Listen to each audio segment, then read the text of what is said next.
Europe 1, 6h46, Thomas Soto. Le kiosque d'Europe 1, édition spéciale ce matin avec Marion Calais, Sophie Larmoyer et David Revaud-Dallon, éditorialiste au JDD. Bonjour à tous. Bonjour Thomas. On commence avec les unes de la presse nationale. François Hollande tourne le dos aux photographes et en quelque sorte au pays en une de Libération qui titre « Sans moi ». Il se dissout lui-même, peut-on lire en page intérieure. Hollande passe la main en une de Direct Matin. Hollande renonce, normal, poursuit aujourd'hui en France. Hollande renonce, Valls se prépare, complète les Échos. Hollande capitule, juge l'opinion. Le Figaro titre « La fin ». Au revoir président, ironise 20 minutes. Pour les lecteurs de La Croix et de l'Humanité, deux journaux qui bouclent plus tôt. Il faudra aller voir sur les sites internet pour trouver des infos sur le sujet du jour. Dans la PQR, Marion Calais, c'est aussi le sujet qui occupe quasiment toute la place. Oui, et presque un acte de décès à la une de l'Ardennais. François Hollande, tête baissée avec ces deux dates. 2012-2017. Le président forfait pour le Télégramme. C'est le dépôt de bilan pour Nice Matin. La chute finale pour le journal communiste du Limousin, L'Écho. D'autres quotidiens s'amusent, comme l'Est républicain. Merci pour ce moment. Ou les dernières nouvelles d'Alsace. Moi, plus présidente. Merci pour ce moment, c'était le livre de Valérie Trierweiler. Exactement. Et moi, président, c'est l'Anaphore. L'Anaphore, exactement. Dans son édition de Tulle, La Montagne revient en images sur les déplacements du chef de l'État dans son fief corrézien, où il s'était lancé dans la course à l'Élysée. Un de ses plus proches, Bernard Combe, maire de Tulle, ne cache pas sa déception. J'espérais, dit-il, qu'il se présente en demandant une absence de primaire au nom de l'urgence sociale. Alors, c'est également un sujet qui intéresse la presse internationale, Sophie Larmoyer, presse internationale européenne et au-delà même. Oui, le renoncement de François Hollande est à la une des sites d'information et en particulier, vous le disiez, de la presse européenne. Hier soir, pendant l'allocution du président, d'ailleurs, certains correspondants tweetaient en direct, comme Anaïs Ginori de La Repubblica, qui a finalement retenu ce titre, entre guillemets, « Je ne me représenterai pas comme président pour le bien de la France ». Hollande getta la spugna, Hollande jette l'éponge, c'est le titre de la Stampa, toujours en Italie.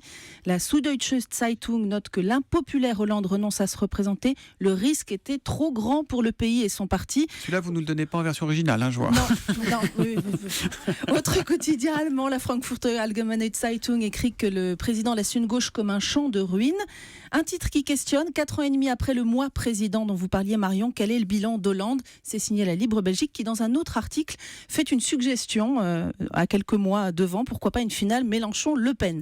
Le Guardian souligne que le renoncement surprise de François Hollande rouvre la primaire socialiste. On est donc en Angleterre, là, avec le Guardian. Absolument. En Suisse, François Hollande, le président qui a osé renoncer, c'est le titre du Temps. À noter que mercredi, le correspondant de ce journal expliquait pourquoi François Hollande ne devait pas se représenter. Et puis, outre-Atlantique, le New York Times évoque en appel de une sur son site la décision d'un président à la traîne dans les sondages. Cette décision sans précédent ouvre et dynamise la course présidentielle, écrit le journal américain, même si elle ajoute de la pagaille dans un paysage politique perturbé. Merci beaucoup Sophie. David Revaud-Dallon, éditorialiste au JDD, je me tourne donc vers vous. Est-ce que, vous qui avez suivi François Hollande pendant 5 ans à l'Élysée, est-ce que vous êtes surpris que tout cela se termine de cette manière ? Je dirais oui et non parce que moi j'étais persuadé, comme beaucoup de conseillers, comme beaucoup d'observateurs, de journalistes, qu'il allait se présenter. Pourquoi ? Parce que en se fondant sur sa psychologie politique, celle d'un candidat qui était à 3% et qui a réussi à conquérir le pouvoir, eh bien, il aurait pu se dire, il se disait que tout était encore possible. C'est un peu la maladie des présidents, comme Nicolas Sarkozy, qui avait conquis l'Élysée et qu'il était lui aussi persuadé qu'il était en mesure de reproduire l'exploit. Et évidemment, Nicolas Sarkozy a été balayé par les électeurs de la primaire de droite et François Hollande a été balayé par les évidences politiques. Or, moi j'étais persuadé que ces évidences politiques, il n'allait pas les prendre en compte, que ces sondages, que ce bilan, que cette pression de l'ensemble de sa majorité, que le désaccord de tous les socialistes, ou presque, que la concurrence de 5 ou 6 de ses ministres, c'est quand même assez ahurissant pour un président sortant d'avoir déclenché autant de volonté, de challenge de la part de ses ministres. C'est-à-dire que ses ministres eux-mêmes sont persuadés, à commencer par le premier d'entre eux, Manuel Valls, de pouvoir faire mieux que lui. Oui. Et donc, François Hollande, c'est ce qui m'a surpris, pour revenir sur votre question, j'étais persuadé que tout ceci n'allait pas le prendre en compte. Et il y a quand même quelque chose qu'il faut souligner. Je crois qu'il a utilisé le terme de lucidité, et ça, il faut quand même lui reconnaître. S'il y a quand même une chose qui est juste dans son intervention, c'est qu'il est lucide quant à ses chances qui étaient évidemment quasiment nulles. Alors évidemment, on regarde les images, on observe, on écoute attentivement et on se dit qu'il avait l'air abattu hier, François Hollande. Alors on entend ce qu'il dit, mais on ne sait jamais ce qu'il pense, François Hollande. Est-ce qu'il a vécu des périodes de découragement pendant ces 5 ans ? Parce que mine de rien, ça a été à l'arme lourde contre lui tout le temps.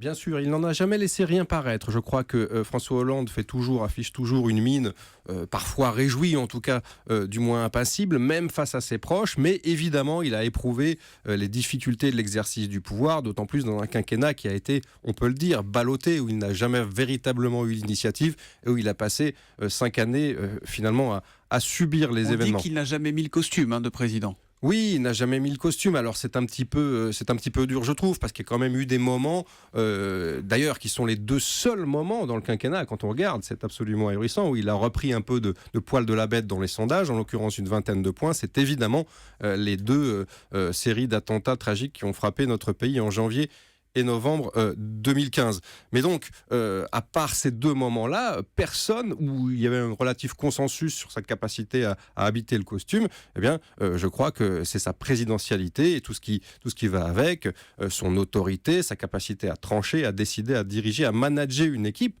Et même là-dessus, on a vu que c'est Manuel Valls, finalement, qui avait pris le dessus, non seulement dans les 2 dernières années, mais dans la dernière séquence où, dans cette partie d'échec devenue un véritable bras de fer entre le président et son Premier ministre, eh bien, il s'est fait tordre le bras. Politiquement, c'est Manuel Valls qui l'a tué, l'air de rien, ou c'est le bouquin, ce fameux livre de Davé et l'homme, un président ne devrait pas dire ça? Qu'est-ce qui a été le coup fatal? C'est l'ensemble de son œuvre, je dirais des coups fataux, il y en a eu toute une série. Il y a eu évidemment le bouquin qui couronne ce doute, cette incertitude de la part de ses plus proches et de ses fidèles, même sur son incapacité à présider. Et puis il y a évidemment Manuel Valls, c'est un peu comme l'assassinat de César, vous savez, ce sont 23 sénateurs qui ont porté les coups de couteau, mais on se souvient évidemment du plus célèbre, et qui était Brutus. Dont on pensait que c'était Emmanuel Macron, finalement c'est peut-être Manuel Valls, Brutus? Le dernier en tout cas qui porte le coup de poignard, c'est bien lui, mais Emmanuel Macron, on peut considérer que là encore dans la série est un des conspirateurs qui a permis son élimination. Pour finir, vous pensez que François Hollande a un intérêt, va se lancer dans la campagne, va soutenir Manuel Valls ou peut-être Emmanuel Macron?